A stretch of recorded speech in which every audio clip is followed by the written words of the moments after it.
Hey y'all, it's Lindsey. I wanted to kind of have a little pontification moment with you, if I might. I've had a thought, and it was one of those things that just kind of struck my brain while I was blow drying my hair. And as you can see, the hair is doing big hair things today. And usually I have about 19 thoughts happening all at the same time, and I can never really capture one of them. Typically in my brain, they kind of all work together in some fashion, but I can never actually make them be spoken logically. Therefore, I thought, because I only have this one little thought floating around in my head, I'm just going to capture that one and sort of see where it takes me. And basically that thought was about the pipeline of the health and wellness experience. Now, I have personally been following a keto lifestyle for 8.5 years at this point, and I feel pretty rock solid in that. But as I was thinking through this, one of the things that struck my brain was that there's kind of like a pipeline effect when it comes to changing up your way of eating, figuring out how you do health and wellness and all those things. And typically there's like a spectrum when it comes to health and wellness.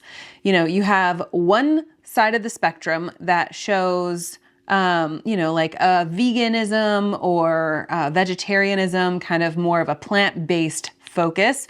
And then you've got another side that has a more meat-based, animal-based focus. And then in this spectrum, you also kind of have somewhere in the middle where they're like, okay, yeah, plant proteins are good, but also animal proteins are good. And, let's have a balance, which I personally don't know how to achieve balance in my life overall. So I don't know necessarily how to achieve it in a diet or a way of eating, tangent aside.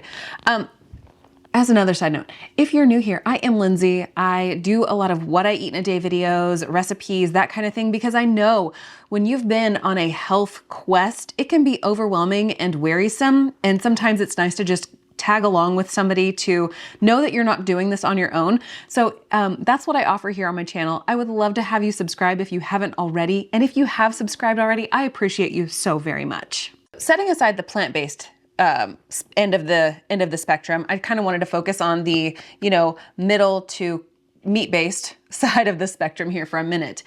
And there's kind of an inchworm situation that happens. First of all, you're eating kind of just like in the middle. You're moderating, you're allowing sugar, you're allowing flour, you're allowing things that are typical in most American households. And then you realize that maybe sugar is a problem. And so then you jump onto the sugar-free and trying to cut out processed foods bandwagon. Super cool bandwagon to be a part of. It really can get the ball rolling. And then you decide, okay, well, now I'm going to just sort of move down over here to, I feel good here, but what happens if I move over here to like a true low carb lifestyle where I'm eating 100 grams of carbs or fewer per day? Oh, I feel pretty solid on that. What happens whenever I sort of reduce my carbs even further? And it just goes on and on and on, all the way down the spectrum until you finally wind up at some place like the lion diet, where you're just eating the beef and the salt and the water. And that sounds like a very deliberate choice to me, because I don't think that I would be a happy human without tasting the flavor of coffee on a daily basis. I don't need the caffeine part of it. I just like the flavor of the coffee. I think that would be a very difficult lifestyle choice for me. So I don't do that. I hang out in the sort of in between the spectrum of low carb and, lion diet, which somewhere in the mix is more of a keto friendly or a ketovore style of eating. I like to have a lot of protein. I like to have a lot of fat, and I do enjoy vegetables, which technically is not vegetables. Technically, they're scientifically other things, but for the sake of culinary conversation, it's a vegetable. So anyway, I really like those things. I don't tend to lean all the way to true like ketovore carnivore, because I enjoy having different keto baked goods or a variety of other keto friendly products that are on the market. I love KetoChow. They have a phenomenal meal replacement shake. It gives you like the third of your daily vitamins and minerals, all those things. We do so many different things with the KetoChow as a base or as a piece of a recipe in this house. Phenomenal product. I love it so very much. And if you want to check out KetoChow, there will be a link down in the description box below. That link will save you 10%. I also love Perfect Keto, and they kind of flew under the radar there for a little bit. They were trying to work out some different business back end things in order to come back stronger.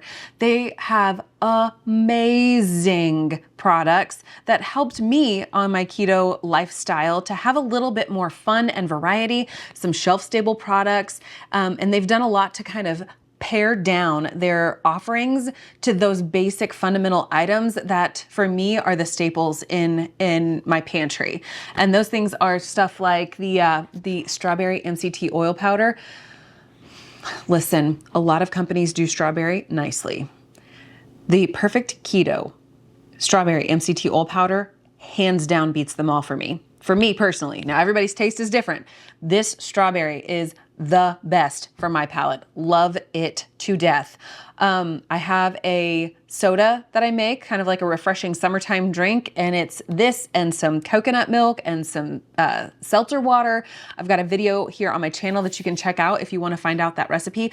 So amazing and so refreshing. I use the strawberry MCT oil powder as my go-to strawberry flavor. Mix it into yogurt. Beautiful. Love it. Another thing they do amazingly well are their bars. I got to reach over here and snag them. So I've got a peanut butter Perfect Keto bar. I've got a chocolate chip cookie dough one as well.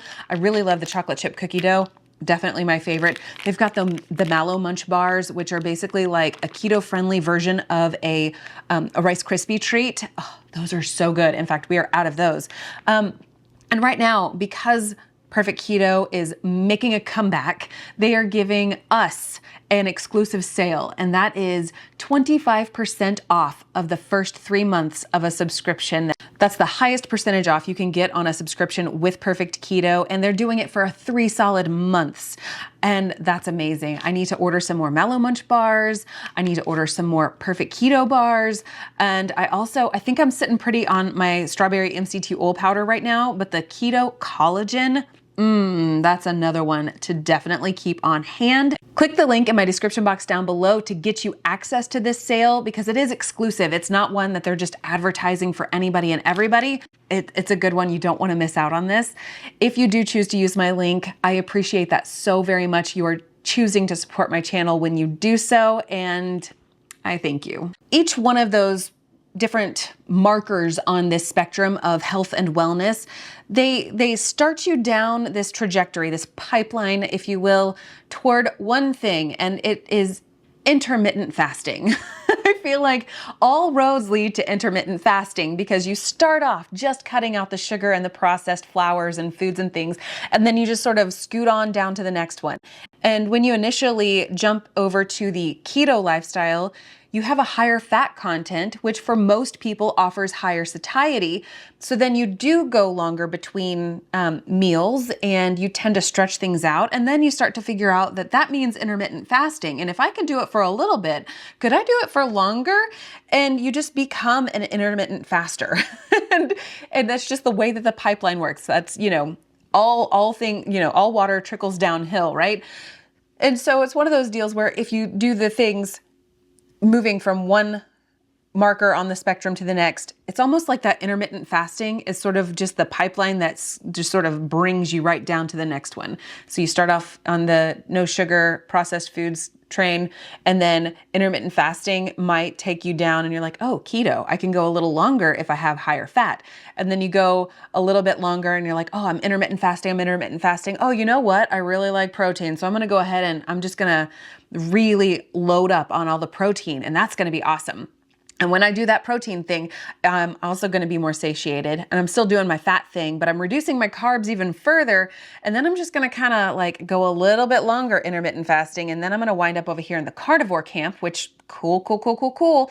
But then it's just like eventually all roads lead to intermittent fasting, and you just kind of keep making this progression down the line. And I think that's amazing. I have done the same thing on my way of eating.